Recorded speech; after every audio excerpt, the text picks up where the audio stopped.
Okay guys, I'm glad to be making another video and I'll be upping the frequency of these videos. So we're going to be talking about, starting off with a set of push-ups again as normal. But we're going to be talking about testosterone replacement therapy for guys and the things that you need to be aware of before, you know, jumping on it. And maybe some things you can do to improve your testosterone level naturally.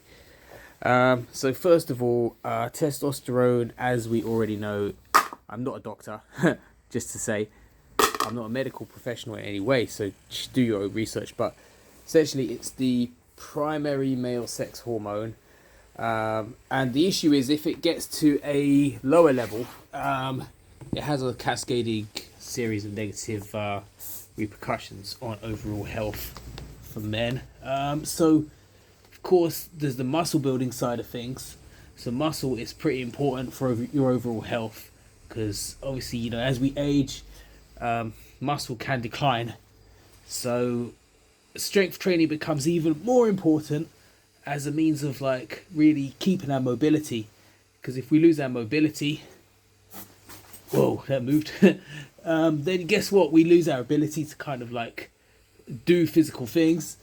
And that's really what us guys are really here for at the end of the day. So you look at evolutionary paths, it was not sitting at desks, it was farming, was hunting, that required physical action, physical pushing, physical pulling, physical lifting, physical fighting, and physical strength. Okay, so you know, at the end of the day, if we lose our ability to keep muscle, it also has the knock-on effect of more body fat, which, you know, is very bad for your health because it slows your metabolism down. You know, if you've got less muscle anyway. So plus there's a load of cardiac issues associated with low testosterone as well. So the problem is the bodybuilding community is kind of given you know, TRT kind of a bad rap because there's many guys out there who basically say that they're on TRT when they're in fact on a cycle of anabolic steroids. So you have to understand TRT is basically health remedy for low testosterone, and that's the first thing. So obviously, first of all, symptoms you may have low testosterone. This is where it's tricky because a lot of these symptoms kind of just bleed into so many other facets of life that we normally experience. But I think a major one for guys is erectile dysfunction. So if you've never had that issue before, and suddenly you start to experience it, and I think the issue with this for many guys is it comes on kind of gradually over time, and until it becomes super apparent, they don't pay any attention to it. Like many aspects of male health, we don't really pay huge attention like we should. So that's one thing. So unless it becomes like, you know, that becomes quite scary. So obviously, and then there's guys who'll just say, oh, it's all in my head. But if you never had that issue before, suddenly having that issue, go get a blood test to check your levels. The trouble with all of the other symptoms is they are so transient and vague that, to be honest with you, they can be related to anything. And because they can be related to like anything, you know, things like depression or like low mood, etc. At the end of the day, these things are too are too vague. So you would have to really, the best thing to do if you are experiencing any of these, go and speak to a doctor, try to get a blood test really done. So things you could do to try to naturally boost up your testosterone. Okay, so sleep. So obviously testosterone, it's gonna be down to a lack of sleep. They've done many studies. If you're experiencing low T, the first thing to address is your sleep regimen. So really preparing the room the night before, you know, that kind of stuff really. Getting the environment right, putting your kids to bed a little bit earlier maybe, just basically trying to make a concerted effort without stressing yourself out around it. That's the other thing, which I'm going to get onto next. Just to try to make sure that you get more sleep in. Very, very important. And as a priority, you have to take care of yourself. The next thing, really, there's a few supplements you can take that will help. So if you have a blood test, at a full panel, it will show certain deficiencies. So things like vitamin D, like say the UK, we generally don't have a lot of sun. If you lift weights, magnesium is quite good.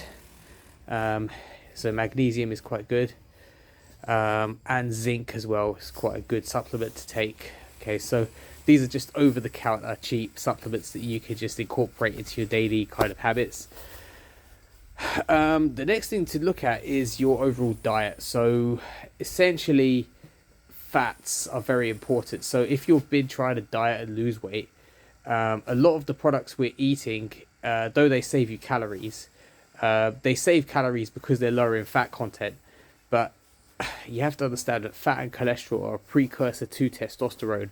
So unless you're consuming, I think for a male, and don't quote me because I'm not a doctor in any way, about 60 grams of dietary fat per day, it's going to be very, very hard for you to basically sustain good levels of T. So, you can get healthy fats in from all different sources.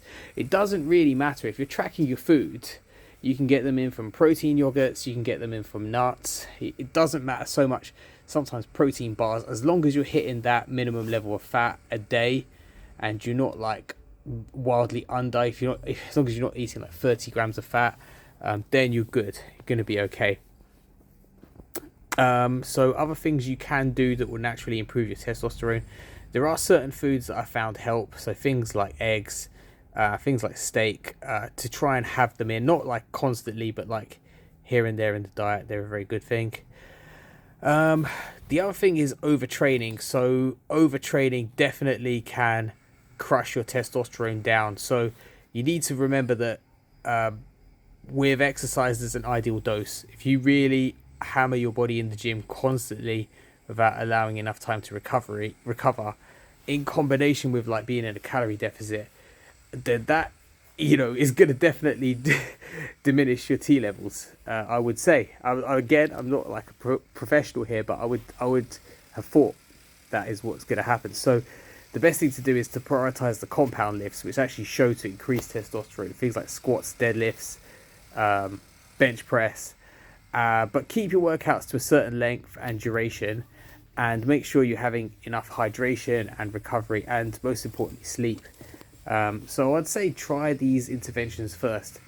So let's just assume for a moment that you've tried improving your sleep, reducing your stress, so trying to control your response to stress. If you get like a wristwatch like this one here, Fitbit or anything similar, they do things like measure stress. So this is a Samsung Galaxy device, but it measures your stress. So you can actually be aware of times that you're stressed. So it can prevent you emotionally eating, or just help you to take a step back and think, okay, how do I manage this situation in a way that's a bit easier on myself? Okay, because obviously stress is going to crush your T levels like a God, it's probably the main culprit, to be absolutely honest, in most modern T levels going down. So that's the thing, guys. So let's just say you've taken the time to look at your diet, look at your recovery, not overtraining, not under eating fats, and also if you're overweight, if you're over a certain body fat percentage, let's just say you're over 25% body fat, you want to slowly and gradually, and the reason I say slowly and gradually is because too much of a calorie deficit is going to have a stressing effect on your body. Slowly and gradually bring that down to about 15 to 20% body fat. Okay, for a male. Okay, let's just say you've done all of these steps and you've addressed your sleep as well. You've done everything you can diet wise, sleep wise, stress wise. There's still your T levels are not where they need to be. Then you can talk to your doctor about the potential of going on to testosterone replacement therapy. So you have to understand it's a lifelong therapy, and it's not going to just change your life. You're going to have to do some work still. You're going to have to do all of the aforementioned steps still to get the most out of TRT. You're also going to have to be aware that sometimes it can impact fertility as well. So again, I'm not a doctor, so you need to speak to a doctor about that. So if you're thinking about having children or any more children maybe, You might have to speak to your partner about that situation. Again, ain't a relationship counselor neither, but just something to think about, guys. The benefits of it, of course, it's going to replace your testosterone, but I would urge you first to basically try and look at the root cause, because the root cause is still going to be there even if you are replacing the testosterone. Okay, so like, with some testosterone replacement therapy. So but at the end of the day, it's worth doing, I would say, because it's going to bring it's going to give you more results for what you're doing in terms of the positive lifestyle changes that you're making, whether that's exercise, diet, sleep, that kind of stuff, really. So you're going to probably get more results from the exercise you're doing, the weightlifting, the recovery. You're not going to become massive like a bodybuilder, but you're going to get more from it.